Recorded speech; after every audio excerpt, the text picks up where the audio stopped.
Die laaste paar kere wat ek 'n spreekbeurt gehad het om te gesels in verband met finansies, het ek spesifiek sekere goedjies probeer uitwys en ek het gegaan terug na die heel eerste keer wat die 10de genoem was, met Abraham en toe met Jakob en toe laas keer wat ek so 2 weke terug, né? Wat ek gepraat oor waar die seën vandaan kom. En toe praat ek van die geloof en dat dit ons geloof obviously vir ons in Jesus Christus word aan ons vergeldig as geregtigheid. So ons is geregtig deur ons het geregtigheid van God omdat ons in Jesus glo. En dit is waar die blessing, dis waar die seën vandaan kom. En so as mense dit soort van saamvat, wat dit soort van aangaan met die series, as ek dit so kan stel. En wat ek vandag wil deel, is in verband met die hart van God. Wat is God se hart oor gee? En ek gaan nie alles kan noem in die tyd wat ek het nie, as ek 'n bietjie oor tyd gaan, vergewe my net. Maar ek dink dit is belangrik vir ons om te kyk wat die hart van God is in verband met gee. En ek gaan spesifiek die wet gebruik om dit uit te wys. Want die wet is gewoonlik die ding wat mense gebruik om te sê, nee, maar gee is nie meer deel van ons is nou in 'n nuwe covenant en jy moet gee soos jy wil en jy hoef nie te gee as jy nie wil nie. Ek is die eerste een vir jou gaan sê, luister, soos jy nie wil gee nie, dan hoef jy nie te gee nie. Ons het nie meer 'n wet nie, Jesus het gekom, hy het dit klaar vervul, en as jy nie wil gee nie, dan gee nie. Ek gaan ook in myself te asem vir jou sê, as jy nie gee nie, is jy stupid, want daar is benefits in verband met gee. Maar voor ek nou net alles mooi uitpleis, wil ek net ingaan in verband met waar dit spesifiek noem in die wet in verband met tiendes. Hier is nie noodwendig die heel eerste keer in die wet waar tiendes genoem word nie, maar dis die eerste keer wat dit so neergeskryf is oor wat die tiende is en wat Israel moet doen. En dis in Levitikus 27, so Levitikus 27 vers 30 tot 33 sê ook al die tiendes van die land, van die graan van die land, van die vrugte van die bome behoort aan die Here, dit is heilig aan die Here. Maar as iemand van sy tiende iets wil los, moet hy die 5de deel daarvan byvoeg. Wat betref al die tiendes van die beeste en die kleinvee, alles wat onder die herderstaf deurgaan, die tiende moet aan die Here heilig wees. Hulle mag dit nie ondersoek of dit goed of sleg is nie, en dit nie omruil nie, maar as hulle dit tog omruil, moet dit en die geruilde heilig wees. Dit mag nie gelos word nie. En ek gaan nou nie baie verduidelik oor daai stuk nie, ek het dit basically net gelees, net om te sien wat die tiende was. En die twee goeders, daar so net bietjie van die pad af, maar ek het al baie keer met mense gepraat oor die tiende, en dan eventually kom hulle by hierdie verse uit om te probeer bewys, nee, maar ek moenie 'n tiende gee nie, want ek verdien geld, en tiende, soos jy hier kan sien, is graan en vrugte en beeste en sulke goeders. Ekskuus? Ja. Maar ek wil net hierdie spesifieke skrifte gebruik om te sê dat daai mense wat hierdie skrifte gebruik vir daai rede is eintlik verkeerd. Want hierdie skrif wys ook vir jou dat waar dit sê, hierso in vers 31, maar as jy 'n tiende wil losmaak, moet jy dit die 5de daarvan byvoeg, en dit praat van geld. Net so tussen hakies. En om my punt nog sterker te maak, ek verdien 'n salaris en ek kry geld, maar wat van al die boere? Hulle boer mos met graan en beeste en goede, so beteken ek moet nie tiende betaal nie, maar hulle moet. So jy sien hoe val daai hele argument uit mekaar uit, maar anyway. Kom ons gaan gaan oor na Numeri 18 toe. So Numeri 18 weer ook onder die wet. Het sê ook hier die Here vir Aaron gesê, so dit is nou wat gegee moet word. Nou kyk ons na wie word dit gegee. So ook het die Here vir Aaron gesê, jy sal, dis Numeri 18, vers 20 tot 21, jy sal in hulle land nie erwe nie. So net vir die wat dit dalk nie weet nie, obviously die Lewiete het nie 'n erfdeel, 'n land erfdeel gehad in Israel nie. Net die ander 11 stamme het, en die Lewiete, God was hulle erfdeel. So hulle het nog steeds geleef in die land, maar hulle het nie 'n fisiese erfdeel gehad uit die land van melk en honing soos ons dit ken nie. En dan gaan dit aan, so, en ek is jou deel in jou erfenis onder die kinders van Israel. Vers 21, en kyk, ek gee aan die kinders van Levi al die tiendes in Israel as erfdeel vir hulle dienswerk, wat hulle verrig, die dienswerk van die tent van samekoms. Dan gaan ek net skip af na vers 24 toe, want die tiendes van die kinders van Israel, wat hulle aan die Here as offergawe gegee het. En dit is baie belangrik. So Israel gee die tiende, dis nou onder die wet, aan God. Hulle gee dit nie aan die Levites nie. En ek gaan aan die Levites as erfdeel gee. Daarom het ek aangaande hulle gesê, hulle moet onder die kinders van Israel geen erfdeel kry nie. So Israel gee dit aan God, en dan God gee dit aan Levites. Baie, baie belangrik.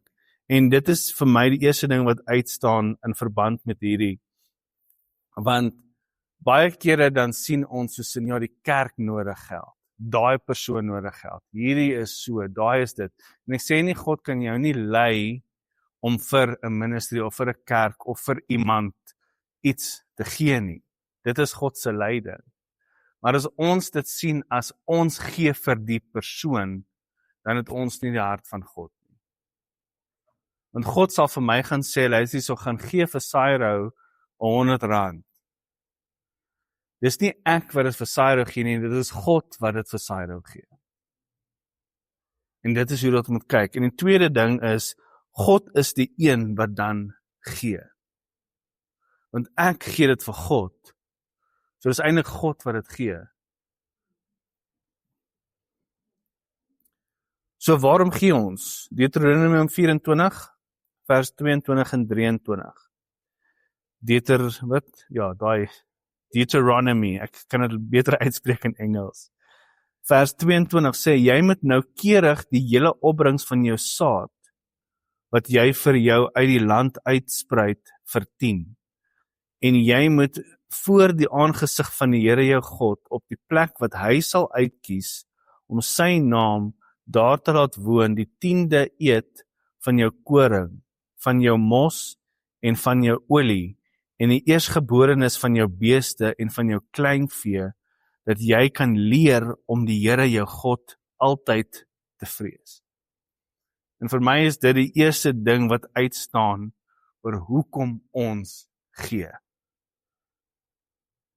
Daar is, julle kan julle eie studie daaroor gaan doen, ek gaan nie nou genoeg tyd hê om dit te verduidelik nie, maar daar's 'n vrees, soos ek is bang, en dan is daar 'n vrees van God, waar jy, soos in die Engels sal sê, you have a reverence vir God. As God vir jou ietsie sê, dan gaan jy doen wat hy sê, want jy wil hom eer, jy wil hom al daai mooi woorde, ek het net 'n klomp Engelse woorde in my kop, jammer, maar jy gaan optree in so opsigte van jou gee, en dit kan nie net bly by gee nie, of kom ek stel dit so, dit hoef nie net te bly by gee nie. In alle gedrag wat jy het, kan jy 'n vrees van God in jou hê, om eerder te doen wat God vir jou sê, as om agter mense aan te hardloop. Die beste voorbeeld wat ek altyd van hou om na terug te gaan, is die verskil tussen Dawid en Saul. Waar Saul die hele tyd na mense aangehardloop het. En vir my is dit 'n massive wow, want nadat hy ewen vir Samuel gegryp het en sy kleed geskeur het, om hom te probeer terugtrek, om hom te eer te kry van die mense af, En toe sê Samuel vir hom, as jy gehoorsaam was hierdie dag, sal jou koninkryk vir ewig gewees het. Dit beteken, ons sou nie eers van Dawid geweet het nie. Beteken, ja, ek wil nie eers soontoe gaan nie, want dit is so klomp goeders en ek gaan al my tyd op gebruik as ek nou soontoe gaan. So vir my is dit sê vir my soos en ek wil net doen wat God wil hê ek moet doen. So dis die eerste ding wat, dit maak jou hart reg. En die tweede deel is Deuteronomium 26 vers 11 tot 12, Deuteronomy, en jy moet vrolik wees oor al die goeie dinge wat die Here jou God jou en jou huis gegee het. Jy en die Leviet en die vreemdeling wat by jou is, vers 12. As jy al die tiendes van jou opbrengs klaar afgesonder het in die 3de jaar, die jaar van die tiendes, dan moet jy aan die Leviet, die vreemdeling, die wees en die weduwee gee, dat hulle in jou poorte kan eet en versadig word. En vir my is dit die tweede deel van God se hart in verband met gee. Dis sodat daar genoeg kan wees vir almal om nie swaar te kry nie. En dit vat vir my nie net die 10de op een nie, want daar's klomp verskillende tipe gees wat die Bybel van praat. Daar's tiendes, daar's first fruits, daar's wat in Engels wat hulle noem almsgiving, jy gee aan die, amper sê ek verlammes, the poor, die armes, dankie. En ja, almsgiving, ja. En dan net jou normale wat hulle noem free will offerings, jou vrygewigheid in mense. Maar hierdie vat vir my alles saam in een, want gee nie om waar en hoe jy gee nie. Op die ou einde gaan dit om seker te maak, soos in, man, jy het genoeg. En daar's so baie testimonies. Ek het al een keer gehoor van 'n persoon waar sy het soort van basically niks gehad. En die Here het vir die ou gesê, gee vir haar, dis nou in dollars gewees, gee vir haar $87, en ek kan nie onthou paars die sente onthou nie. En hy so sê, okay nee, ek het $100 noot, $100 noot in my sak, ek kan ervaar. En die Here so sê, nee, moenie vir haar die $100 gee nie. Gee vir haar 87 en whatever cent. En hy gaan toe na 'n pel toe en hy probeer 'n klein geld maak en hy gaan gee vir haar $87 en whatever cent dit was. En sy sosin begin te chunk, en sy het vir die Here gevra en toe haal sy haar elektrisiteit, haar utility bill uit en dit was presies $87 en whatever cent dit was. En vir haar, as hy $100 van gee, yes, sal gebless het, dan sy sou gesê, dankie, sy sou goeders gaan betaal het, maar sy het spesifiek vir die Here gevra, ek wil my utility bill betaal. So daai was nie net van a blessing nie, dit was ook die Here wat direk met haar gepraat het. En dit is wat gee doen aan mense. En net vir dies wat nou sê, Jack, asseblief gee vir my 'n New Testament scripture in verband met hierdie, waar sien ons dit dan in die Nuwe Testament? En dit is met die nuwe kerk wat gestig was in Handelinge 2 en Handelinge 4. En ek gaan net vlugtig lees, Handelinge 2 vers 34 tot 35. Sê, en die vrees het op elkeen gekom en baie wonders en tekenings het deur die apostels plaasgevind. En almal wat gelowig geword het, was by mekaar en het alles gemeenskaplik besit. En hulle eiendomme en besittings het hulle verkoop en die opbrengs onder almal verdeel, volgens wat elkeen nodig gehad het.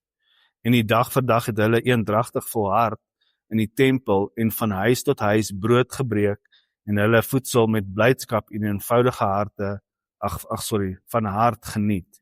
En in Handelinge 4 vers 34 tot 35 sê, want niemand onder hulle was behoeftig nie, want almal wat besitters van gronde of huise was, het dit verkoop en die prys van wat verkoop is gebring en aan die voete van die apostels neergelê. En elkeen het uitgedeel volgens wat hy nodig gehad het. En dis 'n deel van waar hulle by mekaar gekom het en gegee het. En basically soos die armes en die weduwees en sulke goed is daarvoor gesorg en niemand het, no one had lack in daai maar beteken dit dat ons met ons huise en goederes gaan verkoop? Nee. En ons kan dit uitbalanseer met net die volgende vers, waar ons almal ken die storie van Ananias en Sapphira, waar hulle 'n gedeelte teruggehou en toe word hulle doodgemaak deur die Heilige Gees. Almal lê klem gewoonlik op daai deel. Maar luister mooi wat Petrus van Ananias sê in vers 4. As dit nie verkoop was nie tegen die land en die huis en goedes wat hulle gehad het dit nie joune gebly nie. Ander woorde, toe dit nog nie verkoop was nie, was dit nog steeds Ananias sinne. Hy is die een wat gekies het, ek gaan dit verkoop en dit gee. En dan gaan hy verder, en toe dit verkoop was dit nie in jou mag nie.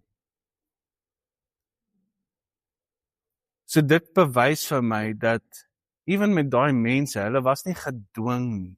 Dis hoe hulle wou gegee het. So hulle het al hulle goedes gaan verkoop en 'n community gestig, sodat almal genoeg kan hê. Amen. En as jy nie jou huis wil verkoop om 'n 10de te gee nie, moenie jou huis verkoop om 'n 10de te gee nie. Maar ja.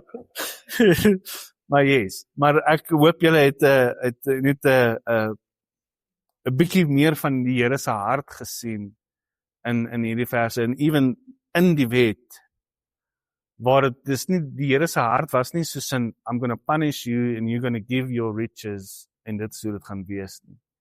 Dis 'n hart van vrygewigheid vir sy kinders sodat almal 'n erfdeel het in daai sin. Amen. Awesome. So ons kan ons geldjies gee en ons kan die QR-code opsit op die bord. Ons sal net vir ons afsluit met gebed. Vader, ons sê vir U dankie, Here, vir U vrygewige hart. Ons sê vir U dankie, Here, wat ons daardeur kan leer en dat U ons uit U woord kan wys dat ons dieselfde harte kan hê, 'n hart van vrygewigheid. En ons sê vir U dankie, Here, dat selfs soos met Abraham, waar U vir ons sê dat you are blessed to be a blessing, dat ons geseën is sodat ons ander kan seën.